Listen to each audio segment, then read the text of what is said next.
Prezados, dando continuidade a este vídeo sobre a rarefação da alma, densificação do corpo, rarefação da alma, que nós encerramos a segunda parte agora, eu entendo que há alguma coisa ainda mais para se abordar no assunto, né? Afinal de contas, nós estamos aqui como um idoso conversando sobre os sentimentos, sobre as coisas que a gente vai pressentindo e vai intuindo, né? Porque a única experiência que a gente pode dizer com certeza, com segurança, que nós temos na carne é esta da vida física, que é a única vida que Deus nos permite ter na carne, nesta carne humana, da forma como nós conhecemos, né? O corpo humano com 2 pernas, 2 braços, 20 dedos, né? 2 olhos, nariz. Então essa configuração nossa é apenas uma vez. E portanto a gente não traz experiência de outras vidas, como supostamente, como supõem os espíritas e outros, né? Então, devido ao fato de não termos experiência no corpo, o que nós temos aqui falado, o que é que temos sentido com o passar do tempo, né? E aí nós já, nos 2 primeiros vídeos, já abordamos aquela diferenciação entre o nascimento, né? A hora que a criatura passa a ser alma vivente, que é quando há a ligação do espermatozoide com o óvulo, ali passa a ser alma vivente, e portanto já dissemos que o aborto em qualquer fase é um crime, porque no momento que o óvulo se une ao espermatozoide, ali já passa a ser uma alma, portanto já tem um destino espiritual. E também no segundo vídeo abordamos a questão dos sintomas, das coisas que a velhice vai trazendo para a gente sentir, né? Então agora me vem aqui, eu vou ler o texto para a gente não esquecer, não fugir do fio da meada, para vocês perceberem como a coisa tem muita coisa para se pensar, muita coisa para se analisar realmente dentro do que está ocorrendo. E se alguém pode dizer assim, mas eu não vi ninguém, eu não vi nenhum velho, eu não vi nenhuma pessoa comentar isso. Bom, as pessoas de um modo geral não gostam muito de pensar, né? As pessoas são meio alienígenas ou alienadas, né? Pessoas que não aterrissam, né? Estão muito mais vivendo por seus prazeres, para a carne, por seu umbigo, por seus dinheiros, suas finanças, do que propriamente com as coisas espirituais. E seguindo o conselho da Bíblia, que diz pensai nas coisas do alto, né? Pensai nas coisas do alto. Então, seguindo o conselho bíblico, é mais ou menos isso que nós estamos fazendo aqui, ok? Então eu vou dar uma lida aí para vocês verem mais ou menos qual é o tema deste terceiro vídeo.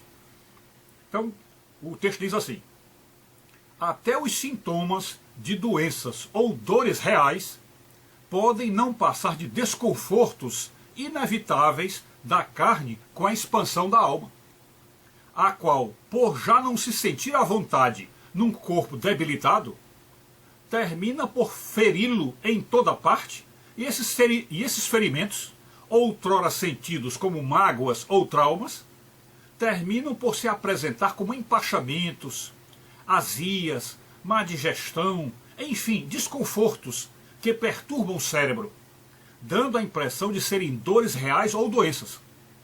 Por outro lado, a alma também está desconfortável no corpo velho, e vice-versa, sendo que ela se perturba pelo pouco espaço permitido pelo corpo debilitado, enquanto que o corpo se incomoda pela inquietação da alma com sua prisão cada vez menor. Do mesmo modo como uma gaiola pequena se desesperaria por sentir o sofrimento de seu passarinho com o seu pouco espaço interior. Ok? Então, fazendo o resumo do que está aí, voltamos a essa questão do desconforto. Então, velhos, de um modo geral, como vocês sabem, velhos são pessoas de dores, pessoas experimentadas em dores, pessoas que têm dores de caminhar, dores de deitar, dores de sentar, né? E dores que aparecem nas costas, às vezes na parte da frente, às vezes na cabeça, pescoço, enfim. A velhice é como se diz, é um vale de lágrimas, né? E felizes são aqueles que vão aos 90, 100 anos, sem sentir nada, com tudo funcionando perfeitamente. Então isso aí são milagres que acontecem, e coisas mais ou menos raras, porque o que a gente vê no geral, ou em geral, são velhos se queixarem de dores, de sintomas, até de doenças, né? E aí podemos também incluir aí os desconfortos, né? Pois bem, então o que eu tenho desconfiado, e que acho que é isso que pode se servir para esse terceiro capítulo, é que esses desconfortos que acontecem, que muitas vezes nós chamamos de dor, porque são desconfortos às vezes desagradáveis, às vezes até mesmo dolorosos, esses desconfortos são como se um pequeno conflito, ou talvez até um grande conflito, entre a alma já expandida, já ampliada, já mais consciente. Então esta alma já expandida, já sentindo necessidade de não ter mais um corpo, para poder esvoaçar, para poder volitar, para poder, como se diz, levitar e sair com toda a liberdade, esta alma então começa a espernear, né? Como se fosse um jus esperneandi, né? Começa a espernear com aquela situação de prisão que o corpo dá, porque se o corpo novo, jovem, com saúde, com vigor, já é uma prisão, ok? Bem entendido aí, prisão física, né? Que aí os estudiosos da projeciologia falam que na projeção astral a alma experimenta a liberdade que o corpo não dá, né? Então uma vez que, mesmo num corpo novo, sadio e forte, a alma se sente presa, você imagina um corpo já debilitado, já que não pode andar, já não pode correr, já sente dor quando senta, quando levanta, né? Então é uma coisa extremamente complicada para a alma, né? Para a alma aguentar isso. E mais ainda que tudo dá a possibilidade de que esse conflito se encaminhe para o lado do cérebro, porque quando o corpo sofre aqueles problemas de memória, do Alzheimer e tudo, então o cérebro já não raciocina, e aí, portanto, esse conflito fica invisível. Quer dizer, é um conflito entre a alma e o corpo que o cérebro já ter se desintegrado, se destruiu pelo Alzheimer, ele já não sabe mais o que está ocorrendo com ele. Não sabe. E nós sabemos então que há um desconforto, que ele não sente o desconforto. Mas quando o cérebro funciona legal e entra pela velhice e mantém a saúde do raciocínio, né? Então esse cérebro acaba dando claramente a visão de que, olha, eu estou desconfortável, não estou me sentindo bem aqui, não estou gostando de estar aqui na Terra, eu não estou bem, porque eu vou nos lugares, sinto que podia estar me movimentar mais, sinto que podia passear, mesmo a pé, pelos cantos, e agora eu não posso mais, né?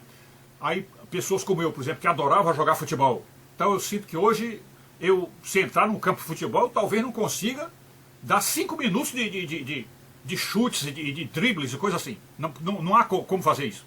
Então, a gente sente realmente uma deficiência, uma limitação, uma coisa realmente frustrante, certo? Que é estar vivo e com saúde mental, com memória boa, estar vivo nesse aspecto, ou nessa condição, e perceber que o corpo não ajuda mais em absolutamente nada, né? Então eu faço questão de frisar neste terceiro ponto que os velhos, entre aspas, podem descansar ou se tornarem um pouco menos apreensivos, um pouco menos em pânico com a questão das doenças, porque talvez, provavelmente, a grande maioria dos seus sintomas, se você não tiver sido uma pessoa que se degenerou, se estragou seu corpo, por exemplo, com cigarro, com drogas, com bebida, etc., se você sempre teve uma vida mais ou menos regrada, então provavelmente os desconfortos que você está sentindo na velhice, às vezes até as dores e as doenças, são de fato apenas uma inadequação, porque cada dia que passa a alma está se sentindo mais inadequada dentro daquele corpo. Então pode ser que seja somente isto, ok? Então, em resumo, era mais ou menos isso que eu queria dizer para vocês. Existem uma série de problemas que, quando o paciente, quando o idoso vai ao médico, ele começa a identificar esses sinais como se fossem realmente doenças, mas aí neste ponto é que nós perguntamos o que o médico sabe. O que o médico sabe? Ou podemos até dizer o que a medicina sabe desses meandros profundos da relação alma e corpo, que atribuímos exclusivamente a cura e a saúde ao médico dos médicos, que é o único que conhece tudo por dentro, sabe perfeitamente como está o corpo da pessoa e também a mente e a alma, sabe perfeitamente como está tudo isso, e aí sim ele é que poderia dar uma cura, se é que eu acho que haveria cura para o envelhecimento, né? Que é uma coisa que eu acho que jamais haveria cura, porque o envelhecimento é o natural. Podemos dizer até que o envelhecimento não é doença, né? É o natural, então não haveria cura para isso. Então todos nós que viemos à Terra no corpo físico temos que passar por essa experiência de envelhecimento, de desconforto, de inadequação, né? E portanto acho que aqui deveríamos nos lembrar do extremo respeito, cuidado e até carinho que devemos ter com os velhos, apesar de que a velhice também traz pecados irritantes, pecados às vezes insuportáveis, né? Como velhos ranzinzas, velhos que são estúpidos, grossos, que não têm paciência com ninguém, que são orgulhosos, que não aceitam ninguém falar. Apesar disso, mas nós devemos ter um cuidado, um carinho, porque nós devemos nos lembrar, em cada momento que estivermos com o idoso, que ele pode estar numa vida cheia de desconfortos, cheia de dificuldades, às vezes até dificuldade para urinar, dificuldade para defecar, dificuldade para deitar, às vezes não consegue dormir sem sentir uma dor. Então tudo isso deve nos levar a ter um profundo respeito e carinho e entendimento, entender a situação de um velho, ok? Então é isso. Aqui tem alguma coisa do texto que eu li que talvez tenha passado, aí sem um mau comentário, mas então vamos ver aqui. Os sintomas, até os sintomas da doença ou dores reais podem não passar de desconforto, já falei isso aí, né? Aí quando ele diz aqui que a alma, por já não se sentir à vontade num corpo debilitado, termina por feri-lo em toda parte, e estes ferimentos, quer dizer, o fato de a alma não estar se sentindo à vontade num corpo debilitado, a alma termina por ferir o corpo, e esses ferimentos, que antes, quando a pessoa era mais nova, sentia como mágoas ou traumas, né? São mágoas ou traumas, você fica traumatizado com as doenças que você teve, com os problemas que você viveu. Então há uns traumas e mágoas, e que terminam por se apresentar como empachamentos, como azia, má digestão, etc. Então tudo isso, veja que é produto do conflito, né? Podemos dizer até uma inimizade mesmo, uma guerra entre o corpo que está se desintegrando e a alma que está ficando cada vez mais jovem e mais vigorosa, né? Então esses desconfortos também podem prejudicar o cérebro e dando a impressão de serem dores reais ou doenças. Então, também já explicamos, né?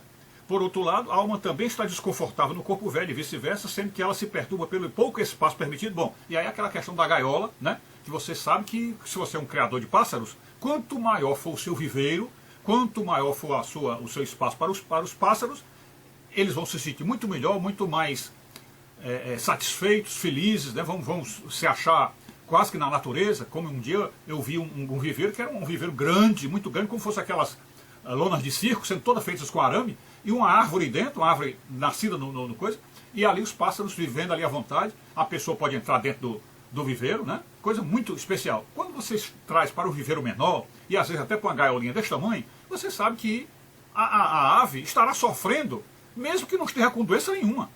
Mesmo que ela esteja bem de saúde, mas ela vai estar sofrendo. Por quê? Porque ela está trancafiada dentro de um espaço pequeno, e um ser que nasceu com asa, que também é o caso da nossa alma. Nossa alma nasceu com asa. Então um ser que nasceu com asa e é obrigado a se confinar, ficar restrito a um espaço pequeno, isso é sinal de sofrimento, não tem a menor dúvida. É um sofrimento terrível. Então realmente liberdade, a liberdade completa que Deus nos dá, é justamente o primeiro passo, é a morte. A morte é uma libertação. E depois, com o passar do tempo, né, que é esse passar do tempo que é no pós-morte, aí a pessoa vai se santificando, se expandindo, até chegar na plenitude da liberdade, que é lá no céu. Né? Ok? Isso aí nós já fizemos vários vídeos sobre isso. E o texto que nós lemos aqui estará na descrição, para quem quiser e deve realmente acompanhar por escrito, está lá na descrição, para vocês saberem o que é que nós dissemos. Ok? Então é isso. Acho que nós encerramos aí o assunto, e fiquem todos com Deus.